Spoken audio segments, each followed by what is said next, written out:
Okay, thanks, Paul, and good afternoon, everybody, or good lunchtime, I guess, to be accurate. So I'm going to briefly talk about a piece of research that the Mental Health Foundation undertook that looked at best interest decision-making under the Mental Capacity Act. And I'm going to particularly focus on the issues that arose from the research affecting people with learning disabilities, for obvious reasons, their families and staff working with them, and I hope to answer the question about whether or not it's an empowering piece of legislation, or certainly throw out some issues in the course of my presentation. So the research, just to give you a bit of background, research is a collaboration between ourselves, the Nora Fry Research Centre at the University of Bristol and the University of Bradford, and was funded by the Department of Health. The research is available on our website. You can download all the reports. You can download that for free. I've also brought a very small number of the summaries, which are there on the front desk, but you can also download that for free from our website as well.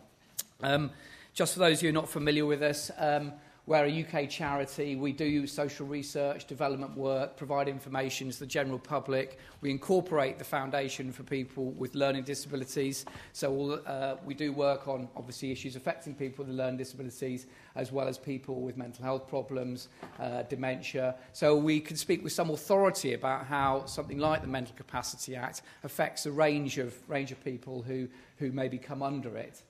And we've done various bits of work, including campaigning for the Act back in sort of 5 or 6 years ago, other research around the Act, and doing service development work to support its implementation as well. So the goals of the research was to find out really how best interest decisions are being made under the Act. I'm going to refer to it as the MCA, Mental Capacity Act. I hope that's okay, just otherwise it's a bit of a mouthful. And what are the kind of issues that come up when making decisions, making best interest decisions? That's decisions made on behalf of people who are unable to make a particular decision themselves in a range of different decision-making contexts for it. And the three main areas we're looking at were health decisions, decisions around social care, and decisions around people's property and financial affairs. And the way we did the research was we had some focus groups at the beginning to sort of focus down on the particular questions that we wanted to ask. We then identified 4 geographical areas around the country. It was England only, so in England, where we wanted to carry out the research. And we then had various range of methodologies. The first one being asking people in those 4 geographical areas, mainly through NHS trusts and local authorities, but also the voluntary sector, the care home sector, to complete an online survey. And then from that online survey, good response rate, we had 392 people do the survey. We then conducted some telephone interviews and some face-to-face interviews to look in more detail about how best interest decisions have been made. And just one point about the online survey, we called it Bridget. My sister said, is that because I'm your sister? And I said, no, it's not. It's a complicated anagram of best interests and various other words. But we incentivise people to complete the survey because it generates, when you complete the survey, and it's still available, and it's a series of questions you work through around a best interest decision you're involved in.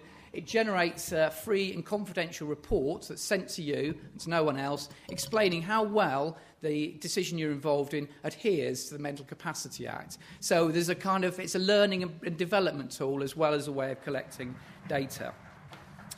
So, in terms of respondents, the majority of people who responded to the survey and we subsequently interviewed were healthcare professionals. That's because in 4 geographical areas there's simply more people working in the healthcare sector than there were in the social care sector, particularly within statutory agencies. But that 20% represents about 77 social care professionals. And I should just say there were a number of people from the care home sector, from advocacy organisations and some family carers who responded as well. And the greatest number of decisions were about people with dementia, but you'll see that decisions involving people with learning disabilities were about 34% of the respondents, which by my calculation is about 130 decision-making situations involving best interests were reported on through the research involving people with learning disabilities. And yeah, I know those figures don't equal 100% when you add them up. That's because some people had more than one disability or impairment. In terms of the types of decisions, the majority of decisions, the greatest number of decisions were healthcare decisions. And for people with learning disabilities, that was also the greatest number of best interest decisions that were reported. But what we found in the research, that although the decision was, say, something to do with medical treatment, consent to treatment, for example, involving someone with a learning disability, actually, when we dug down a bit deeper and did the interviews, there are often other decisions involved, such as issues to do with social care, accommodation, and safeguarding. So sometimes there was a multiplicity of decisions that were that we were finding out. And usually healthcare decisions arose because of a change in someone's health condition or deterioration. Social care decisions tended to revolve around accommodation, safeguarding featured quite strongly. What we didn't find were many sort of everyday decisions involving people with learning disabilities or other impairments, which was interesting. It tended to be the big decisions, the significant decisions that the research was picking up.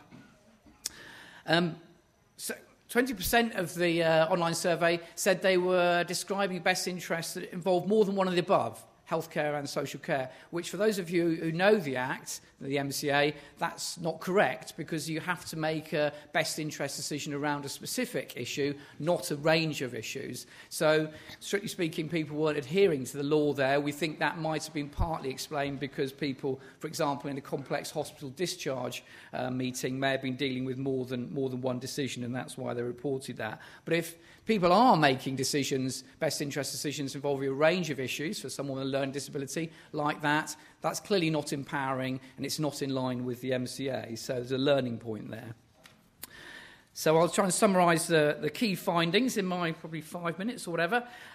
So what the research found was that the MCA was widely welcomed by most people, most practitioners, most staff, most people who come across it and were using it. They found it a helpful piece of legislation. It clarified what had previously been a confusing area of the law. It was felt to give people rights, people who may lack capacity, to enhance their rights, as well as clarifying the roles and responsibilities of practitioners. And the research showed there was high levels of everyday practice, which was adhering to the law and to the code of practice. And as you might expect, social care professionals particularly emphasise the importance of using the MCA to advocate on behalf of people's rights, protect people's rights. So I haven't got that broken down in terms of social care professionals working with people with learning disabilities, but that's encouraging to see that social care professionals were very conscious that this is a piece of legislation that should be used to empower people, to support people to make decisions. And apologies to any healthcare professionals in the room, but contrary to negative stereotypes that are sometimes held about healthcare professionals, they came out of the research well, because they were saying they often took into account personal and social factors when making best interest decisions, and they consulted with others when making decisions. So the concept of the doctor knows best wasn't reflected in this research, but it was a self-selecting sample, so one can never draw too many conclusions from that kind of point. However, there were some more greater areas of concern, and I'll go through them. Firstly, we asked some questions about how an assessment of capacity had taken place that led to a best interest decision. And what came up on a number of occasions was a lack of insight by the person who lacked capacity was equated with a lack of capacity.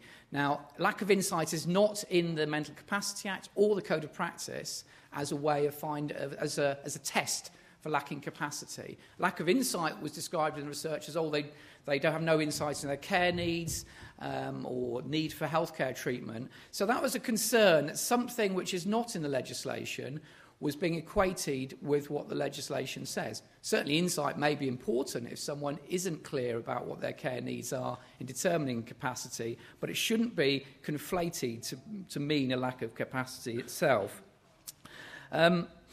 People's capacity, and this particularly was concerning for people with learning disabilities, people's capacity was still being judged by their impairment. The point of the MCA partly was to get away from blanket judgments around this person has a learning disability, therefore they can't make decisions. But particularly people with more severe learning disabilities, the fact they had a severe learning disability was taken as an assumption they couldn't make a range of decisions on a range of issues. That's not in keeping with the Act. It's not in keeping with the decision-specific nature of the Act, and that was concerning. I think about 17% of the online cases, so that's 50-plus cases that were reported on, were where this general assumption of lack of capacity was reported. So that was a real concern. And it also relates, I think, to what was coming through, particularly for people with learning disabilities, that people weren't sure whether an unwise decision, perhaps someone making an unwise decision about their money, for example, or who they socialise with, or maybe that's because they lack capacity, and there was confusion about an unwise decision, which should still mean the person has capacity, meaning it's actually a lack of capacity the person has because of issues to do with risk and safeguarding, and I'll come back to that point in a minute. How long have I got, Paul? A couple of minutes. Yeah. Oh, a couple of minutes, okay. Faster. The other concerning thing was that in 36 cases reported in the survey, it was reported the person had capacity, even though a best interest decision was made on their behalf. So I hope most people in this room know that you don't make a best interest decision on behalf of someone unless they lack capacity.